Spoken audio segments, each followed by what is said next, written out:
தேர்தல் வந்ததுன்னா உடனே வருவாங்க, பிபி எடுத்துன்னு வருவாங்க. தேர்தல் முடிச்ச உடனே போயிடும். இன்னைக்கு நாங்க அரசியல் பேச வரல. ஆனால் ஒரே ஒரு கருத்து நான் சொல்லணும்.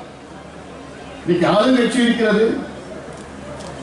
ஆளுங்கட்சிக்கு அதிக சட்டமன்ற உறுப்பினர்கள் கொடுத்த சமுதாயம் வன்னியர் சமுதாயம் 23. இரண்டாவது அதிக சட்டமன்ற உறுப்பினர் கொடுத்த சமுதாயம் பட்டியலின சமுதாயம் 21. இந்த 2 சமுதாயங்களும் சேர்ந்து ஆளுங்கட்சி திமுகவுக்கு கிட்டத்தட்ட 44 சட்டமன்ற உறுப்பினர் கொடுத்திருக்கின்றார்கள். அவ்வளவு சட்டமன்ற உறுப்பினர் கொடுத்த இந்த 2 சமுதாயங்களுக்கு இவர்கள் என்ன செய்தார்கள்? இவர்கள் முன்னேற்றத்திற்கு என்ன செய்தார்கள்? இதை இளைஞர்கள் புரிந்து கொள்ள வேண்டும். இந்த தலைமுறையினர் புரிந்து கொள்ள வேண்டும். உடனே சரி. அதிலும் பட்டியலின சமுதாயம் சார்ந்த அமைச்சர்கள் புரோட்டோகால் பார்த்தா மொத்தமா இருக்குது திமுக இருக்குது 35 அமைச்சர்கள். 35வது புரோட்டோகால் யாருன்னா பட்டியலினத்தை சமுதாயத்தை சார்ந்த. 34வது புரோட்டோகால் யாருன்னா பட்டியலினத்தை சார்ந்த. 32வது 33 யாரும் கொடுத்தாங்க. 32வது யாருன்னா பட்டியலின சமுதாயத்தை சார்ந்த. இப்போ அவங்க ஓட்டு மட்டும் வேணும். புரோட்டோகால்ல கூட உங்களால கொண்டு வர முடியல முன்னிற்கு. இதுதான் சமூக நீதி பேசுற கட்சி எழுதலாம். பேசுறதுன்னா எவ்வளவு பேசிட்டு போலாம்.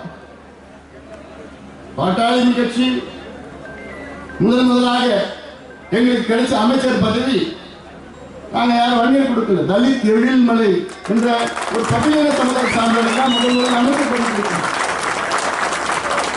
திமுக எப்ப தெரியுமா மத்தியில முதல் அமைச்சர் பதவி கொடுத்தாங்க?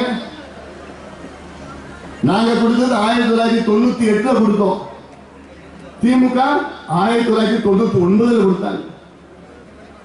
நாங்க கொடுத்த ஒவ்வொரு ஆண்டுக்கு பிறகுதான் திமுக முதலாக மத்தியில ஒரு தலித் சமுதாயத்தை சார்ந்தவருக்கு அமைச்சர் கொடுக்கிறாங்க.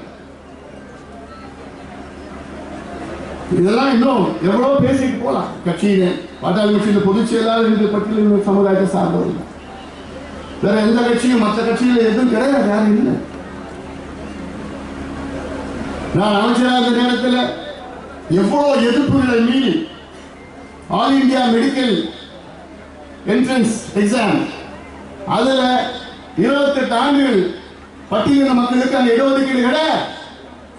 ஆனால் மருத்துவர் ஐயா அவர்கள் சொல்லி வலியுறுத்தி எப்படியாவது கொண்டு வர வேண்டும் என்று வலியுறுத்தி ஓராண்டு காலம் நான் போராடி எதிர்ப்புகளை மீறி போராடி முதல் முறையாக ஆல் இந்தியா மெடிக்கல் சீட்ல பட்டியலின மக்களுக்கு இடஒதுக்கீடு கொண்டு வந்தவன் இந்த அன்புமணி ராமதாஸ் கொண்டு வந்தார். ஆண்டுக்கு இன்னைக்கு 5000 இளைஞர்களுக்கு இன்னைக்கு MBBS மட்டுமில்ல, MD, MS, MCS, யூராலி, PG எல்லாம் படிச்சுட்டு இருந்தது காரணம்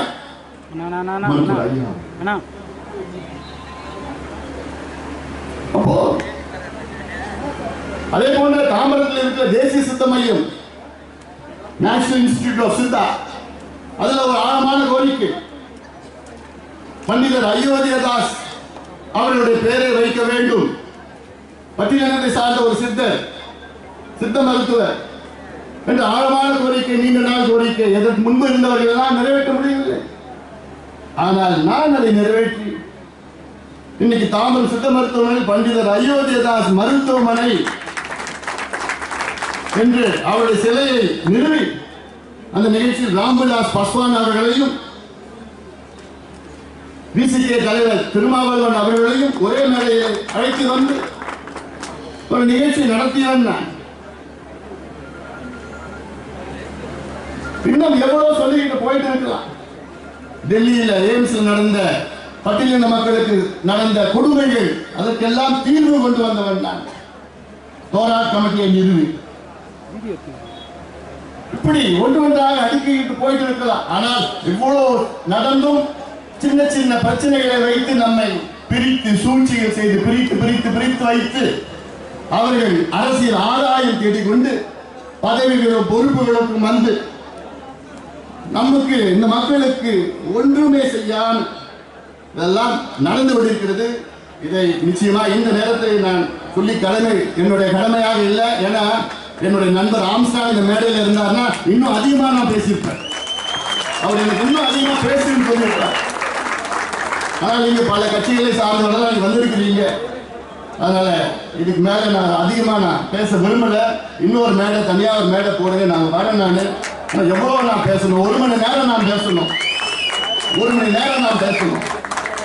பேசி அடுத்தது என்ன நாம் செய்ய வேண்டும், இதெல்லாம் நாம் பேசி ஒன்றிணைந்து நாம் முன்னுக்கு ஒரு புகழாடுவோம், முன்னுக்கு நாம் செல்வோம், ஒற்றுமையாக நாம் செல்வோம் என்று இந்த நேரத்தில் அந்த ஆம்ஸ்டாங் அவருடைய நம்மிடம் இல்லாவிட்டாலும் அவருடைய கொள்கைகள், அவருடைய நோக்கங்கள், அதையெல்லாம் நாம் அதை நெஞ்சிலே நிறுத்தி நாம் முன்னேறுவோம்.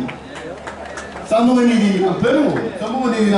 சமூக நீதிக்காகத்தான் அவருடைய பயணம், ஆம்ஸ்டாங்குடைய பயணம் இருந்தது. என்னுடன் நீங்க வரைய வந்திருக்கின்ற நம்முடைய வழக்கறிஞர் சமூக நீதி பேரவை தலைவர் வழக்கறிஞர் பாலு அவர்கள், அம்பத்தூர் முன்னாள் சேர்மன் KN சேகர் அவர்கள், மாவட்ட செயலாளர்கள் BN பிரகாஷ் அவர்கள், தம்பி தினேஷ் அவர்கள், சிவபிரகாசம் அவர்கள், நம்முடைய அப்சல் பாட்டாளி கட்சியின் மாநில துணைத் தலைவர் நண்பர் அப்சல் அவர்கள், தில்லி பாபு, பாலயோகி அவர்கள், தினேஷ் உள்ளிட்ட அத்துணை எங்கள் இயக்கத்தை சார்ந்தவர்கள் எல்லாம் இங்கே எல்லாம் வருகை இருந்திருக்கின்றோம். நண்பர் ஆம்ஸ்டாங் அவர்களுக்கு மரியாதை செலுத்த நாங்கள் வருகை இருந்திருக்கின்றோம். நீங்கள் எல்லாரும் தைரியமாக இருங்கள். திருமதி ஆம்ஸ்டாங் அவர்களும் நீங்கள் தைரியமாக இருங்கள். நாங்கள் இருக்கின்றோம். நாம் எல்லோரும் ஒன்றாக இணைந்து நாம் முன்னேறுவோம் என்று